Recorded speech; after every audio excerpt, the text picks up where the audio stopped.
प्रभु तेरी वाणी जीवन की रोटी, नैनों की ज्योति अंधेरा मिटाती।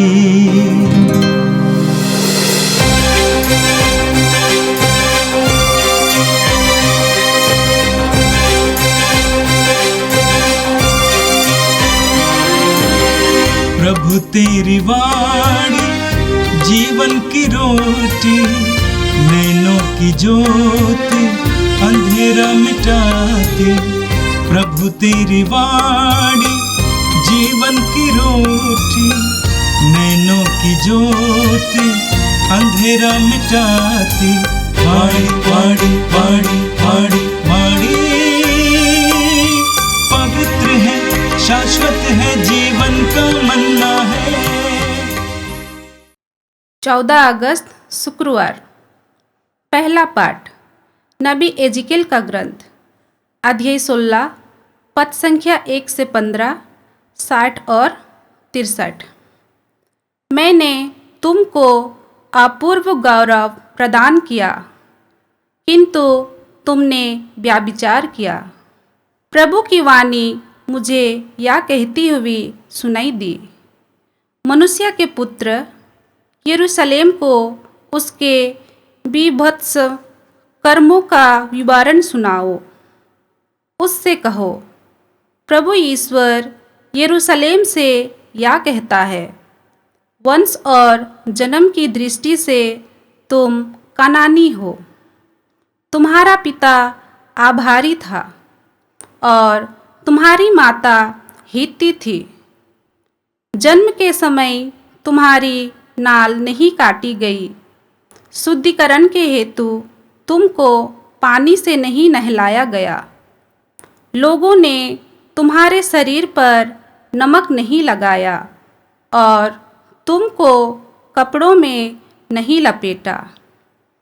किसी ने भी तुम्हारे लिए यह सब करने की परवाह नहीं की। किसी को भी तुम पर ममता नहीं हुई। तुम्हारे जन्म के दिन तुमको घृणित समझकर खुले मैदान में छोड़ दिया गया। उस समय मैं तुम्हारे पास से होकर जा रहा था।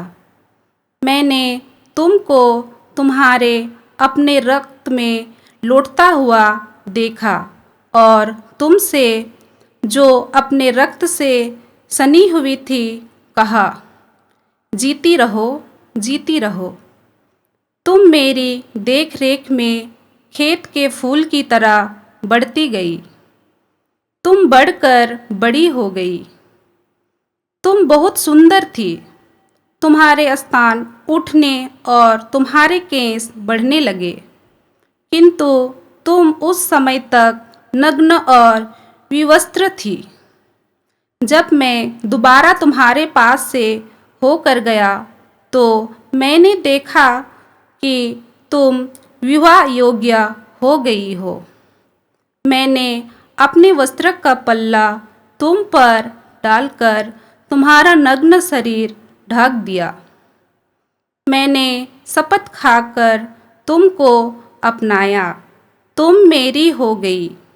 यह प्रभु की वाणी है। मैंने तुमको पानी से नहलाया, तुम पर लगा हुआ रक्त धो डाला और तुम पर तेल का विलेपन किया। मैंने तुमको बेल बूटेदार कपड़े और बढ़िया चमड़े के जूते पहनाए। मैंने तुमको छालटी का सरबंद और रेशमी वस्त्र प्रदान किए। मैंने तुमको आभूषण पहनाए, तुम्हारे हाथों में कंगन और तुम्हारे गले में हार डाला। मैंने तुम्हारी नाक में नथ लगाया, तुम्हारे कानों में बालियां पहनाई और तुम्हारे सिर पर मुकुट रख दिया। तुम सोने और चांदी से अलंकृत थी। तुम छलटी, रेशम और बेल बूटेदार कपड़े पहनी थी। तुम्हारा भोजन मैदे, मधु और तेल से बनता था। तुम राजरानी के सदृश अत्यंत सुंदर हो गई। तुम्हारे सौंदर्य की ख्याति संसार भर में फैल गई, क्योंकि मैंने तुमको अपूर्व गौरव प्रदान किया था। यह प्रभु ईश्वर की वाणी है, किंतु तुम्हारे सौंदर्य ने तुमको बहका दिया। तुम अपनी ख्याति का दुरुपयोग करते हुए व्यभिचार करने लगी। तुमने किसी भी बटोही को अपना सौंदर्य बेच दिया। यह सब होते हुए भी मैं उस प्रतिज्ञा को याद रखूँगा जो मैंने तुम्हारी जवानी के दिनों में तुमसे की थी। मेरा और तुम्हारा संबंध सदा के लिए बना रहेगा। जब तुम अपना अतीत याद करोगी तो तुम लज्जा के मारे एक शब्द भी कहने का साहस नहीं करोगी, क्योंकि मैंने तुम्हारे सभी अपराध क्षमा कर दिए। यह प्रभु ईश्वर की वाणी है। यह प्रभु की वाणी है। संत मत्ती के अनुसार पवित्र सुसमाचार अध्याय 19 वाक्य 3 से 12 तक। फरीसी ईसा के पास आए और उनकी परीक्षा लेते हुए उन्होंने प्रश्न किया, क्या किसी भी कारण से अपनी पत्नी का परित्याग करना उचित है? ईसा ने उत्तर दिया, क्या तुम लोगों ने यह नहीं पढ़ा कि सृष्टिकर्ता ने प्रारंभ ही से उन्हें नर नारी बनाया और कहा कि इस कारण पुरुष अपने माता पिता को छोड़ेगा और अपनी पत्नी के साथ रहेगा और वे दोनों एक शरीर हो जाएंगे। इस तरह अब वे दो नहीं बल्कि एक शरीर हैं। इसलिए जिसे ईश्वर ने जोड़ा है उसे मनुष्य अलग नहीं करे। उन्होंने ईसा से कहा, तब मूसा ने पत्नी का परित्याग करते समय त्याग पत्र देने का आदेश क्यों दिया? ईसा ने उत्तर दिया, मूसा ने तुम्हारे हृदय की कठोरता के कारण ही तुम्हें पत्नी का परित्याग करने की अनुमति दी, किंतु प्रारंभ से ऐसा नहीं था। मैं तुम लोगों से कहता हूं कि व्यभिचार के सिवा किसी अन्य कारण से जो अपनी पत्नी का परित्याग करता और किसी दूसरी स्त्री से व्यभिचार करता है। शिष्यों ने ईसा से कहा, यदि पति पत्नी का संबंध ऐसा है तो विवाह नहीं करना अच्छा ही है। ईसा ने उनसे कहा, सब ये बात नहीं समझते, केवल वे ही समझते हैं जिन्हें ये वरदान मिला है। क्योंकि कुछ लोग माता के गर्भ से नपुंसक उत्पन्न हुए हैं, कुछ लोगों को मनुष्यों ने नपुंसक बना दिया है और कुछ लोगों ने स्वर्ग राज के निमित्त अपने को नपुंसक बना दिया है। जो समझ सकता है वो समझ ले। यह प्रभु का दिव्य सुसमाचार है। ख्रिस्त प्रभु की जय। मेरे प्रिय भाई और बहनों, आज का पहला पाठ नबी एजेकियल के ग्रंथ के अध्याय 16 से लिया गया था। पाठ में आपने सुना प्रभु ईश्वर इस्राएलियों को उनके अतीत के बारे में, उनके इतिहास के बारे में याद दिलाता है। आज इस्राएल संसार भर में नामी देश है, लेकिन इस्राएल का प्रारंभ क्या था? इस्राएल कहां से उत्पन्न हुआ था? इस्राएल एक छोटा सा जन समूह था। उस छोटे से जन समूह को ईश्वर ने एक बहुत बड़े राष्ट्र के रूप में खड़ा किया, लेकिन धीरे धीरे इस्राएल ईश्वर को भूलता गया। इस्राएल की तुलना आज के पाठ में एक सुंदर तरुणी से की जाती है। प्रभु कहते हैं, जन्म के समय तुम्हारी नाल नहीं काटी गई। शुद्धिकरण के हेतु तुमको पानी से नहीं नहलाया गया। तुम्हारे जन्म के दिन तुमको घृणित समझकर खुले मैदान में छोड़ दिया गया। उस समय मैं तुम्हारे पास से होकर जा रहा था। मैंने तुमको तुम्हारे अपने रक्त में लौटता हुआ देख और तुमसे जो अपने रक्त से सनी हुई थी कहा, जीती रहो जीती रहो। तुम मेरी देखरेख में खेत के फूल की तरह बढ़ती गई, तुम बढ़कर बड़ी हो गई। आगे प्रभु कहते हैं, मैंने अपने वस्त्र का पल्ला तुम पर डालकर तुम्हारा नग्न शरीर ढक दिया। मैंने शपथ खाकर तुमसे समझौता किया और तुम मेरी हो गई। मैंने तुमको पानी से नहलाया, तुम पर लगा हुआ रक्त धो डाला और तुम पर तेल का विलेपन किया। मैंने तुमको आभूषण पहनाए और तुम्हारे हाथों में कंगन और तुम्हारे गले में हार डाला। मैंने तुम्हारी नाक में नथ लगाया, तुम्हारे कानों में बालियां पहनाई और तुम्हारे सिर पर शानदार मुकुट रख दिया। तुम राजा रानी के सदृश अत्यंत सुंदर हो गई।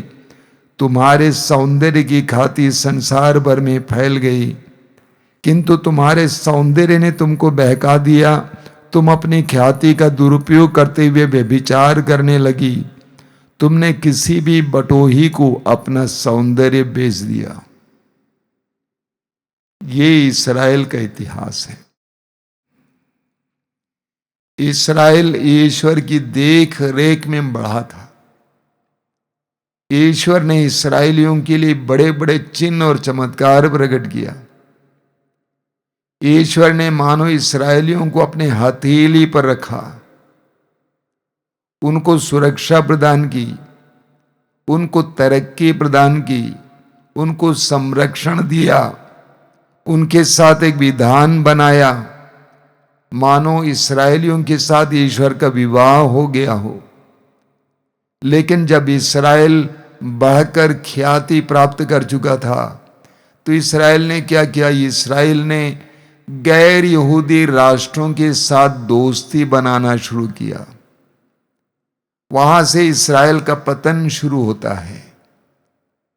गैर यहूदी राष्ट्रों से दोस्ती बनाकर उन्होंने अपने आप को ईश्वर से दूर किया, ईश्वर को भुला दिया। ये इस्राएलियों की स्थिति थी। मेरे प्रिय भाई और बहनों, क्या कभी कभी हमारी भी स्थिति ऐसी नहीं है? ईश्वर ने हमारे जीवन में कितनी कृपाएं दी हैं, कितने वरदान दिए हैं। धीरे धीरे ईश्वर ने हमें बढ़ाया, व्यक्तिगत रूप से और पारिवारिक रूप से भी। ईश्वर ने हमारा संरक्षण किया, हमें सुरक्षित रखा, पल पल में वह हमारे साथ रहा। लेकिन कैसे हम धीरे धीरे उसी ईश्वर को भुला देते हैं और उससे भटक जाते हैं। लेकिन प्रभु ईश्वर क्या कहता है आज के पाठ में? आगे आप पढ़ेंगे, आज के पाठ में प्रभु कहता है, फिर भी मैं उस प्रतिज्ञा को याद रखूंगा जो मैंने तुम्हारी जवानी के दिनों में तुमसे की थी। ये मनुष्य का स्वभाव है। अंग्रेजी में कहा जाता है गॉड गिव्स एंड फॉरगेट्स, यानी ईश्वर देता है और भूल जाता है, हिसाब नहीं रखता है। मैन गेट्स एंड फॉरगेट्स, यानी मनुष्य पाता है और भूल जाता है। ईश्वर का स्वभाव हमारे स्वभाव की तरह नहीं है। वो अनंत प्रेम है, प्रेम का अथाह समुद्र है। हम कितने ही ईश्वर से भाग जाएं, ईश्वर हमसे दूर नहीं जाता है, वो हमारे करीब रहता है। प्रभु कहते हैं, फिर भी मैं उस प्रतिज्ञा को याद रखूंगा जो मैंने तुम्हारी जवानी की दिनों तुमसे की थी। आगे प्रभु कहते हैं, मैंने तुम्हारे सभी अपराध क्षमा कर दिए। ये प्रभु ईश्वर की वाणी है। और आज का सुसमाचार संत मत्ती के सुसमाचार के अध्याय 19 से लिया गया था। सुसमाचार में हमने सुना प्रभु यीशु पति पत्नी के रिश्ते की गरिमा के बारे में बताते हैं। पति पत्नी का रिश्ता कितना अटूट और गहरा है इसके बारे में बताते हैं। वचन में आपने सुना फरीसी ईसा के पास आए और उनकी परीक्षा लेते हुए उन्होंने ये प्रश्न किया, क्या किसी भी कारण से अपनी पत्नी का परित्याग करना उचित है? ईसा ने उत्तर दिया, क्या तुम लोगों ने यह नहीं पढ़ा कि सृष्टिकर्ता ने प्रारंभ ही से उन्हें नर नारी बनाया और कहा कि इस कारण पुरुष अपने माता पिता को छोड़ेगा और अपनी पत्नी के साथ रहेगा और वे दोनों एक शरीर हो जाएंगे। इस तरह अब वे दो नहीं बल्कि एक शरीर हैं। इसलिए जिसे ईश्वर ने जोड़ा है उसे मनुष्य अलग नहीं करे। प्रभु पुराने विधान से उद्धृत करते हुए समझाते हैं कि ईश्वर ने विवाह के द्वारा पति पत्नी को एक बनाया है। ईश्वर ने जोड़ा है, किसी मनुष्य को अनुमति नहीं है कि उनको अलग करे। उनको अलग नहीं होना चाहिए। पति पत्नी का रिश्ता अटूट है। पति पत्नी का रिश्ता यूं कहूं अनंत है, अमर है। ईश्वर ने पति पत्नी को जोड़ा है और वे दोनों एक शरीर हो जाते हैं। प्रभु यीशु कहते हैं पति का अलग अस्तित्व, पत्नी का अलग अस्तित्व, अलग सोच, अलग विचार, अलग इच्छाएं, विवाह के बाद वे दोनों एक शरीर हो जाते हैं, एक व्यक्ति बन जाते हैं। इसलिए प्रभु कहते हैं परित्याग करना पत्नी का उचित नहीं है। तो फरीसियों ने पूछा, तब मूसा ने पत्नी का परित्याग करते समय त्याग पत्र देने का आदेश क्यों दिया? ईसा ने उत्तर दिया, मूसा ने तुम्हारे हृदय की कठोरता के कारण ही तुम्हें पत्नी का परित्याग करने की अनुमति दी, किंतु प्रारंभ से ऐसा नहीं था। मूसा ने जब इस्राएलियों को नियम दिया तो मूसा ने इस्राएलियों के हृदय की कठोरता को देखा और सोचा कि एक हल्का नियम दूंगा कि लिख कर दो। लेकिन प्रभु यीशु कहते हैं प्रारंभ से ऐसा नहीं था। यानी प्रभु ईश्वर तलाक के पक्ष में नहीं है। मलाकी के ग्रंथ के अध्याय 2 वाक्य 16 में हम पढ़ते हैं प्रभु ईश्वर कहता है, मैं तलाक से घृणा करता हूं, मैं तलाक से घृणा करता हूं। आगे प्रभु यीशु कहते हैं, मैं तुम लोगों से कहता हूं कि व्यभिचार के सिवा किसी अन्य कारण से जो अपनी पत्नी का परित्याग करता और किसी दूसरी स्त्री से विवाह करता है वो व्यभिचार करता है। प्रभु यीशु कहते हैं यदि तुम्हारी पत्नी किसी और के साथ व्यभिचार करती है, उसके साथ रहती है, तब तुम उसको परित्याग कर सकते हो, वरना तुम परित्याग करोगे तो तुम व्यभिचार का पाप करते हो। प्रभु यीशु इस प्रकार विवाहित जीवन की गरिमा के बारे में बताते हैं। आज ये शिक्षा हमारे लिए बहुत ही महत्वपूर्ण है। विवाह के कुछ ही महीनों के बाद वर वधू एक दूसरे को छोड़ने लगते हैं। आज हम लोग ऐसे जमाने में जीते हैं। युवक युवतियां कपड़े की तरह पति पत्नी को बदलते हैं। ये ईश्वर की योजना और नियम के खिलाफ है। प्रभु यीशु कहते हैं व्यभिचार के सिवा अन्य किसी कारण से, व्यभिचार का मतलब पत्नी अगर जानबूझकर किसी दूसरे पुरुष के साथ रहने लगती है, बराबर उसके साथ चलने लगती है, तब तुम उसको त्याग सकते हो, वरना नहीं त्यागना।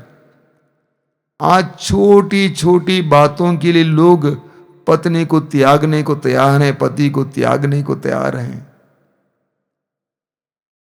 अपनी इच्छाओं के आधार पर, अपनी पसंद के आधार पर छोटे छोटे बहाने देकर तलाक देते हैं। प्रभु ईश्वर इसके खिलाफ है। जब शिष्यों ने यह सुना कि दाम्पत्य जीवन, पारिवारिक जीवन कितना कठिन है, तो शिष्यों ने ईसा से कहा, यदि पति पत्नी का संबंध ऐसा है तो विवाह नहीं करना ही अच्छा है। शिष्यों ने कहा, ये तो कठोर शिक्षा है। तो प्रभु ने आगे क्या कहा? ईसा ने कहा, सब ये बात नहीं समझते, केवल वे ही समझते हैं जिन्हें ये वरदान मिला है। प्रभु यीशु स्वयं अविवाहित है, हम जानते हैं। पौलुस अविवाहित है, हम जानते हैं। प्रभु कहते हैं ये वरदान सबको प्राप्त नहीं है। ब्रह्मचर्य या संन्यास्त जीवन का वरदान कुछ ही लोगों को प्राप्त है। ये एक वरदान है, जिन्हें प्राप्त है वे समझ पाते हैं। आगे प्रभु ने एक बहुत गंभीर बात कही। प्रभु कहते हैं कि कुछ लोग माता के गर्भ से नपुंसक उत्पन्न हुए हैं, कुछ लोगों को मनुष्यों ने नपुंसक बना दिया है, और कुछ लोगों ने स्वर्गराज के निमित्त अपने को नपुंसक बना दिया है। प्रभु एक सच्चाई को हमारे सामने रखते हैं।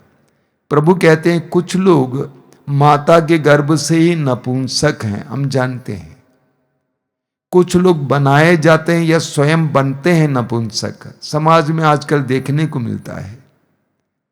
लेकिन एक तीसरा वर्ग है, प्रभु कहते हैं स्वर्ग के राज्य के लिए अपने आप को नपुंसक बनाते हैं। ये नपुंसक का अर्थ क्या है? वे जो लैंगिक सुख से वंचित हैं। नपुंसक लैंगिक सुख से वंचित हैं। कुछ लोग जन्म से वंचित हैं, कुछ लोग बनाते हैं, और कुछ लोग स्वयं अपने आप को लैंगिक सुख से वंचित करते हैं ईश्वर के राज्य के लिए कार्य करने के लिए। आज समाज में बहुत सारे ऐसे लोग हैं जिन्होंने लैंगिक सुख, पारिवारिक जीवन को छोड़ा है और प्रभु ईश्वर के लिए, पवित्रता में जीने के लिए, ईश्वर के राज की कार्य करने के लिए, लोगों की सेवा के लिए अपने आप को नपुंसक बनाया है, लैंगिक सुख से वंचित कराया है। आज हम लोग विशेष रूप से विवाहित लोगों के लिए प्रार्थना करेंगे, दंपतियों के लिए प्रार्थना करेंगे कि वे अपने रिश्ते को गहराई से समझें, एक दूसरे के लिए जिएं और वे दोनों मिलके एक हो जाएं। साथ ही साथ हम संन्यास्त लोगों के लिए भी प्रार्थना करेंगे। कलीसिया में हजारों की संख्या में नर नारी हैं जिन्होंने ईश्वर के राज्य के लिए, पवित्रता में आगे बढ़ने के लिए अपने आप को प्रभु को पूरी तरह से समर्पित किया है। हम उनके लिए प्रार्थना करेंगे। आंखें बंद कीजिए। प्रभु यीशु धन्यवाद देते हैं आज के सुंदर दिन के लिए, इन पाठों के लिए धन्यवाद देते हैं, विशेष करके सुसमाचार के लिए धन्यवाद देते हैं। तूने पारिवारिक जीवन, दाम्पत्य जीवन को के बारे में हमें समझाया है। तूने हमें संन्यास्त जीवन के बारे में भी हमें समझाया है। जैसा कि संत पौलुस कहते हैं, हम जिस स्थिति में बुलाए गए हैं उस स्थिति में ईमानदारी से जीने के लिए हमें कृपा दीजिए। जो पारिवारिक जीवन जी रहे हैं, ईमानदारी से जीने के लिए कृपा दीजिए। जो संन्यास्त और ब्रह्मचर्य का जीवन अपनाए हैं, ईमानदारी से जीने के लिए कृपा दीजिए। प्रभु यीशु इन वचनों को सुनने वाले मेरे भाई बहनों को आशीर्वाद देना। आज संपूर्ण दिन इनके लिए कृपा का दिन बने। तेरी सुरक्षा का भी अनुभव करें। वे जहाँ कहीं भी जाएं, तेरे दूतों के संरक्षण उनको प्राप्त हों। हर प्रकार की विपत्ति से, हर तरह की दुर्घटना से वे बचाए रखे जाएं। हमारी इस प्रार्थना को ग्रहण कर। आमीन। प्रभु तेरी वाणी जीवन की रोटी, नैनों की ज्योति अंधेरा मिटाती। वाणी वाणी वाणी वाणी वाणी पवित्र है, शाश्वत है, जीवन का मन्ना है।